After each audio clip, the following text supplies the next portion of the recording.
The single most important reason why The Boys is loved by people like you and me is that it's super diabolical and unimaginably dark. I mean, why should superhero IPs always have to be about a friendly neighborhood guy from Queens or a righteous Second World War captain? Why can't the Caped Crusader kill people? There's hardly a superhero as dark and gray as Batman, right? And although it seems like that's the way of the world, there have been some awesome superhero movies and TV shows that have crossed all boundaries and turned out to be the darkest gems of the genre. And in this video, that's exactly what I'm going to talk about. The 6 most underrated and darkest superhero movies and TV shows where the supermen and women, and even kids, have fought fire with fire. And more often than not, just wanted to watch the world burn. So without further ado, let's begin.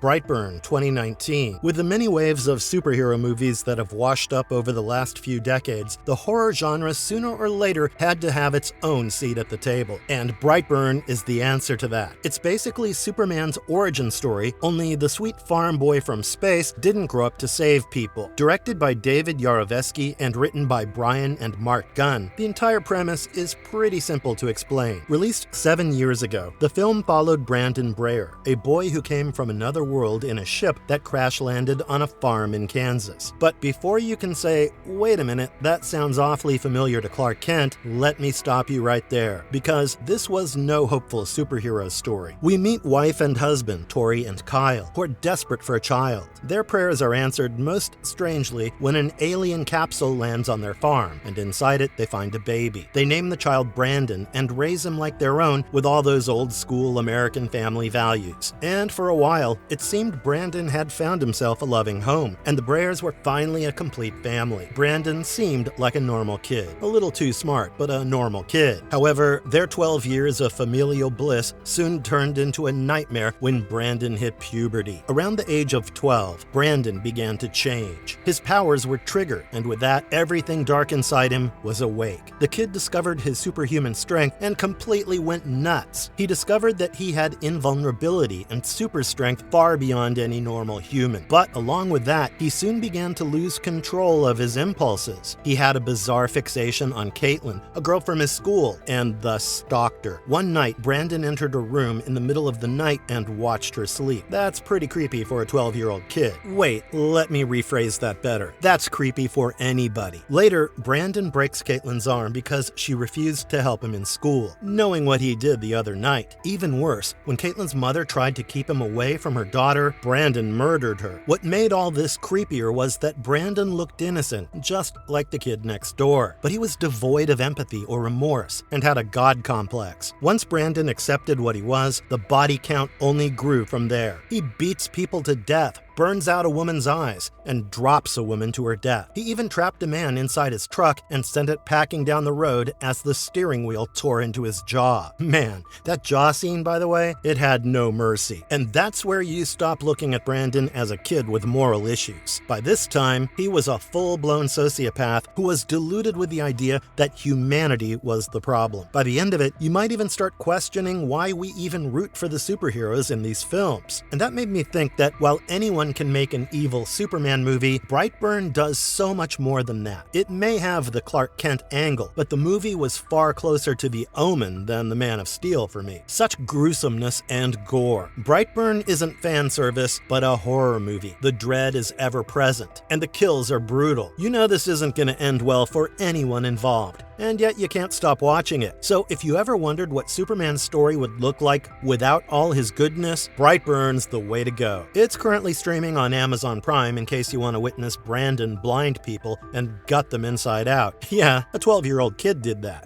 Whoa, whoa, whoa, whoa! Oh, shit! What the hell did you just Chronicle, 2012. Told through a found footage format, Chronicle starts off fun. We have a field, a suspicious hole in the ground, and 3 teenagers ready to walk into it blind with nothing except their phone's flashlight. But hold on a moment. I just want to ask, why? Matt, his cousin Andrew, and Steve find a strange rock-like object down there. They stared at it, and it seemed that the thing stared back. It was kind of alive because it whined and pulsated. And suddenly, the boys get nosebleeds. And soon they discover they now have telekinesis. From that pretty plain plot, which could have just been super fun with the boys having the time of their lives, Josh Trank's Chronicle takes up a sharp turn into a very unusual superhero origin film, but without Uncle Ben, Alfred, or the Professor. Among the trio, Andrew was a shy, unpopular high school kid whose mother was on her deathbed, while his father was a mean-tempered drunk. Matt was his cousin and only friend, the brainy one who quotes Plato as they go down into the hole. And Steve was cheerful, handsome, popular, and obviously running for class president. With their new powers, the kids unleash absolute havoc. At first, it's all fun and games. The boys begin testing what they can do with their newfound superpowers and discover that it grows stronger every time they use it. The teenagers spent half their time honing their skills by lifting girls' skirts, making cars fly, building Lego with their minds, messing with people at a grocery store, and learning to fly. But soon, the mood shifts. One of the disturbing signs that Andrew was not handling all this well was when he used his power against a rude truck driver and pushed his truck off the road and into the water. What began as a prank suddenly takes a grim turn. While Matt and Steve lose their minds and try to save the man, Andrew's face tells a different story. He had crossed a line, and part of him liked how easy it was. Andrew has been a victim of bullying for years, while his home life was no better. So when he gets his powers and grows stronger, he doesn't choose to become a hero. Instead, he uses it to rain down hell on Seattle and let all his rage and pain turn violent. And that's one of the things Chronicles did differently. While Steve was the popular kid, he was actually decent and cared for Andrew, which goes against the jock archetype we've seen so often in movies. Meanwhile, the quiet, nerdy guy Andrew had no qualms about whooping Seattle's ass. To me, Andrew feels closer to characters like Anakin Skywalker, aka Darth Vader, or Magneto, because his revenge came out of pain. He'd been in pain for years and was too weak. So the very first chance he felt powerful, he let all his pain out in the world. Chronicle being so underrated is strange because the movie didn't exactly flop. It was made on a modest budget, it made strong money, and the critics responded well to the whole found footage style. But I understand, this was 2012. MCU came in strong with the Avengers the same year, and Chronicle faded from memory. On top of that, Josh Trank's Fantastic Four, which was released a few years later, became the bigger turning point in his career and pushed Chronicle into the corner.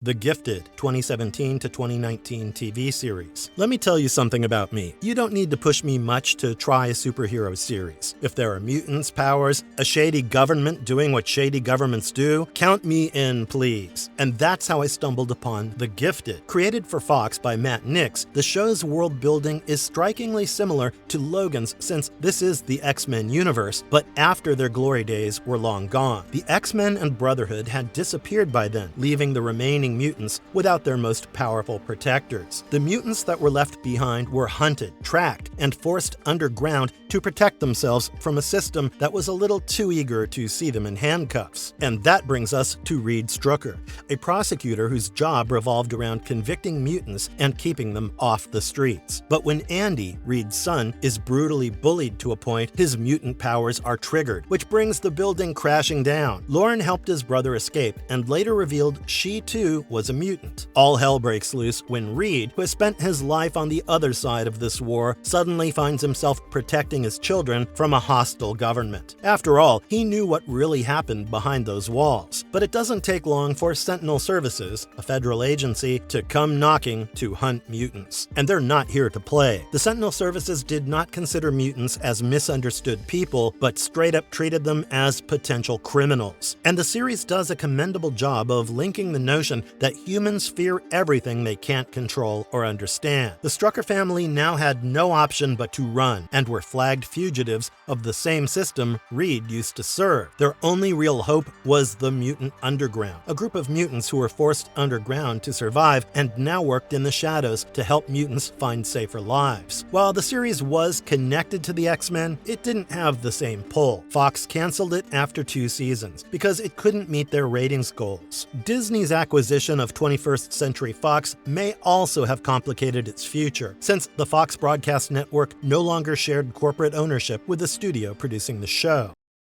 Special, 2006. Michael Rapaport is the kind of guy you must have seen in so many films, but not necessarily someone you would remember by name. I mean, he's the police officer guy that Phoebe dated in Friends, and he played the role Detective Daniel Krebs in Only Murders in the Building Season 2 with Steve Martin and Martin Short. Known for his short stints in movies and shows, Rapaport played the lead role in the 2006 film Special. Directed and written by Hal Haberman and Jeremy Passmore, Special was a fantasy comedy about Les Franken, a man with a meaningless job as a parking officer who is also a comic book fan. With no real purpose and nothing that excites him in his life, Les signed up as a test subject for an experimental drug, specioprene hydrochloride. The drug was meant to affect self-doubt, but the film takes a hilarious turn when Les has a severe psychological reaction to it and is now convinced that he has superpowers. Despite that, his doctor, Dr. Dobson, keeps offering him more. Les believed that the drug unlocked something in him, and now he could walk through walls, read people's minds, and float in the air. At least, that's what he believed. The scene where Les discovered his mind-reading power through the doctor's voice is so absurd and funny. Les then visits Dr. Dobson and tries to prove his new powers. He jumped off the desk, and in his mind, he's floating in midair. However, when we see the whole scene through Dr. Dobson's eyes, we see Les flying flat on the floor, flapping his arms. Les even quits his job, dons a costume, and is seen heading straight to the streets to fight crime. What Les believed and what others can actually see make Les's actions hysterical. While Les's shenanigans come off entertaining at the start of the movie,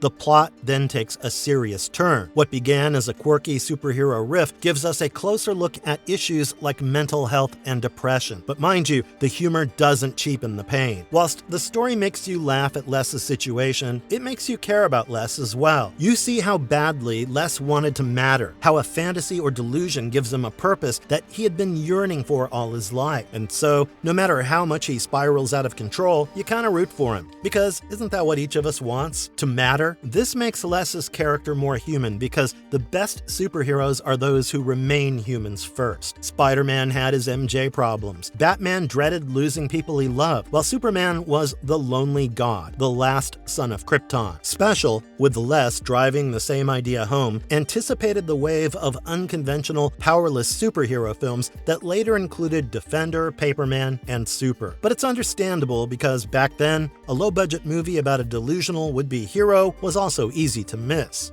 Cloak and Dagger, 2018 to 2019. We live in a time where every other comic book has a TV version. And as a comic fan myself, I say, keep them coming. Based on the Marvel comic characters of the same name, Cloak and Dagger is one such comic turned into a television series by Joe Pokaski. Set in the MCU, this was Marvel trying to navigate a younger corner of its superhero world. As Tandy and her father drove through a storm, the nearby Roxxon Gulf platform exploded, sending their car into the water. Her father died, while Tandy was exposed to the strange energy released by the disaster. At the same time, a young Tyrone watched his brother being killed after he was shot by the police for a crime he didn't commit. Diving into the water after his brother's body, Tyrone gets struck by the same energy wave. In a way, loss connects both the characters, and they both walked away with powers. Tandy, the dagger, had powers which gave her the ability to generate energy in the form of light. She could throw light daggers from her fingers at enemies and could even see people's hopes. Tyrone, on the other hand, became the Cloak and could access the void of the Dark Force dimension. He could teleport himself and his enemies and trap them in the Dark Force dimension and connect them with their fears. Years later, Tandy turns into a criminal, mostly with the help of her boyfriend Liam, and begins to rob the rich. On the other hand, Tyrone seemed to be doing quite well in his life. He went to a private school and was a jock. But beneath his calm surface, he was haunted by his brother's death and wanted to exact his revenge against the cop. Then, Tandy and Tyrone crossed paths and their powers activated. Cloak and Dagger is far, far away from what a usual Marvel project looks like, with the Avengers-style fights and portals. And I say this with love, because, Marvel's formulaic approach kinda gets repetitive after a point. But Cloak and Dagger is exactly what it intended to be, which is a series based on young adult Marvel characters. While Season 1 dealt with police corruption, Season 2 goes darker with its themes of human trafficking. The series is not about saving the world from some galactic overlord, but the issues it deals with are deep-rooted and realistic. It discusses the pressures of being black in a society where you're punished for the color of your skin, while also exploring how pain makes people live on the reckless edge. The show talks about class, mental health, feminism, and the everyday pressures of life in America. This makes the series riveting and far more honest than so many bigger Marvel projects. From that perspective, many viewers may find it closer to the vibe that Moon Knight has than the glossy Marvel blockbuster we usually see. It's much darker in its treatment, which is seriously refreshing in the MCU world. However, the show did not get its due credit, partly because it came as a freeform teen series, and people underestimated it. Also, it was canceled after 2 seasons due to low ratings. Currently, it's streaming on Disney+. So if you're a Marvel fan and want a break from the usual Avengers and company, this should be on your watch list. It may not appeal to the mature viewers of the MCU, but if you're someone who's really not into the whole DC, Marvel, picking side types, and enjoy shows like Shadowhunters, Chilling Adventures of Sabrina, or The Society, you might enjoy this.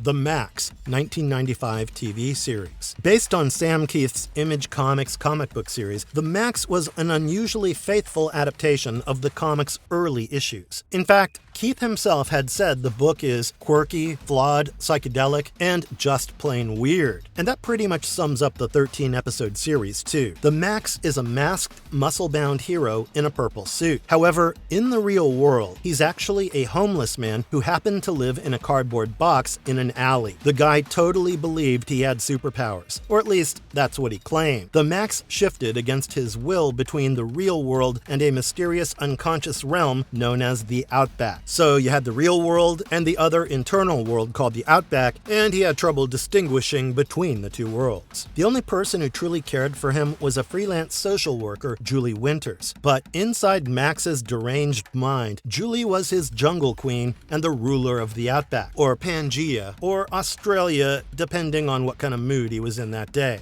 So when we say it's all in your head, it was literally all in Max's head. And right off the bat, you know this was nothing usual. It delved deeper into themes of mental fractures and the trauma that everybody's burdened to bear. The series talked about heavy topics like suicide, sexual assault, and the way people bury pain deep inside them only for it to come back in a monstrous and symbolic form. So when people who have watched the show call it dark, listen to them because they ain't wrong. And yes, this cartoon is certainly not for kids. Hell, it's not even for adults with weak hearts. I kept thinking about it for 2 whole days after I finished watching it. So if you're planning on giving it a watch, that's the deal. To give it to you straight, the show can mess up your head pretty badly. The story is dense and rough, and definitely doesn't soften the pain that lies at the center of the story. And that's a wrap on this video. While these movies and TV shows didn't get their fair dues back when they were released, I say it's not too late to show these underrated gems some love. If you enjoyed this breakdown, make sure you like the video and subscribe to our channel. Also, tell me in the comments which underrated dark superhero movie or series you think was robbed of its glory. That's it from my side, guys. See you in the next one. Have a great day.